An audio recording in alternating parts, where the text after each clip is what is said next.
Պարոն Հարությունյան, դուք այսօր այստեղ եք, արցախցիների կողքին եք, արցախցիները հիմա Հայաստանում ինչ սոցիալական եւ իրավական խնդիրների են բախվում։ Ճիշտ ասած, ես այս պայդրությամբ այստեղ եմ ոչ թե արցախցիների սոցիալական իրավիճակով պայմանավորված կամ մտահոգված, թեպետ դա էլ մտահոգվելու առիթ է։ Մենք հիմա պետք է մտահոգվենք ընդհանրապես ապագայով Արցախի։ Խոսքը սրա մասին է։ Եվ երբ որ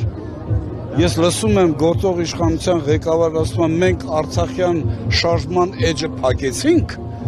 սա խոսում է այն մասին, որ ինքը այդուհանդերձ արցախյան հիմնախնդիրը տեսնում էր որպես տարածքային վեճ երկու հանրապետությունների միջև, որտեղ արցախյան հիմնախնդիրը, եթե դուք դիտարկեք որպես ժողովուրդների ինքնորոշման իրավունք, դուք չեք կարող փակել այդ էջը, դա նույնը ոնց որ ասեք մենք մերժում ենք ՄԱԿ-ի կանոնադրությունը, հասկանում եք, հետաբար իմ այստեղ գտնվելը բացառապես պայմանավորված է այդ հանգամանքով, արցախյան հիմնախնդիրը կարգավորված չէ, որտեղ այն չի կարող բիրտ ցեղասպանական գործողության արդյունքում համարվի կարգավորված, սա է հարցը, եւ խաղաղ բանակցային գործընթացը այլընտրանք չունի, եւ այդ առումով Միսկի խումբը չի կարող դադարել, որտեղ նրա մանդատը այդուհանդերձ ՄԱԿ-ի անվտանգության խորհրդի մանդատն է եւ դրա հիմնական կոչումը հակամարտությունը խաղաղ կարգավորումով լուծելն է, այնպես որ արցախյան շարժման էջը չի կարող փակված լինել,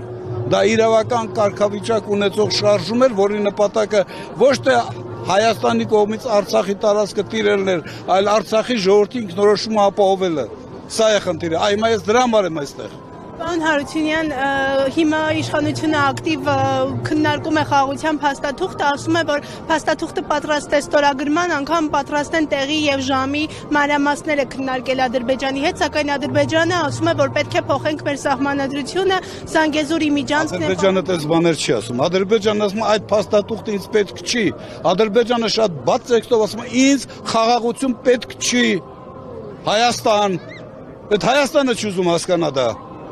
Կամ նրա ղեկավարությունը։ Սա բարձ տեքստով ասում են նա։ Դուս խոսքը գիտեք ում են ասում։ Չեմ ուզում ասել։ Պարոն Հարությունյան, նշեցիք, որ Արցախյան էջի փակվելու մասին Արցախյան էջի փակվելու մասին հայտարարություն է անում, բայց նշում է նաև այսպես, որ եթե Հայաստանի ժողովրդի հետ համաձայն չլիներ, նա Հայաստանի վարչապետ չէր լինի։ Ինչ կա։ Դե գիտեք ինչ կա, ես այնքան այդպեսի իր կողմից արտահայտություններ եմ լսել։ Ուզում եք այստեղ 1 միլիոն մարդ հավաքված լինի։ Ինքը կասի ոչ, մեր ժողովրդի թվականը 2 միլիոն 750,000 է։ Ուրեմն բոլոր 2 միլիոն 700 բոլորս շատ լավ հասկանում ենք, չէ՞, խնդիրը ինչու՞մն է կայանում։ Մայիսի 9-ին հրապարակում անհամատաբար շատ մարդ էր հավաքված,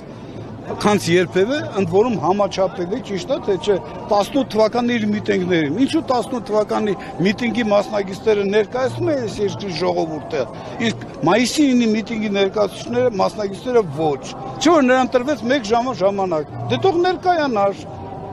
Եթե ինքը ասում է, եթե ժողովուրդը պահանջի, ապա ես կանեմ, կներեք։ Պարոն Հարությունյան, իսկ ինչ է պետք, որ հիմա կրկին իշխանափոխություն լինի, ժողովուրդը դուրս գա փողոց եւ պահանջի Փաշինյանի Ընդդիմությունը պետք է միասնական հանդես գա, 1, երկրորդ ընդդիմությունը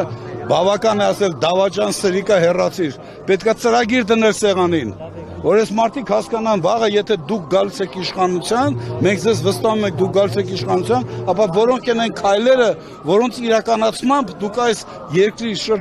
գլխին այս ծառացած փորձանքները, սպառնալիքներ կարող եք քայլ չեզոքացնել։ Եթե չկա այդ ծրագիր, միայն ներ կամ սրիկա ասելով խնդիրը չի լուծվելու։ Միասնականությունապետ ու ծրագիր։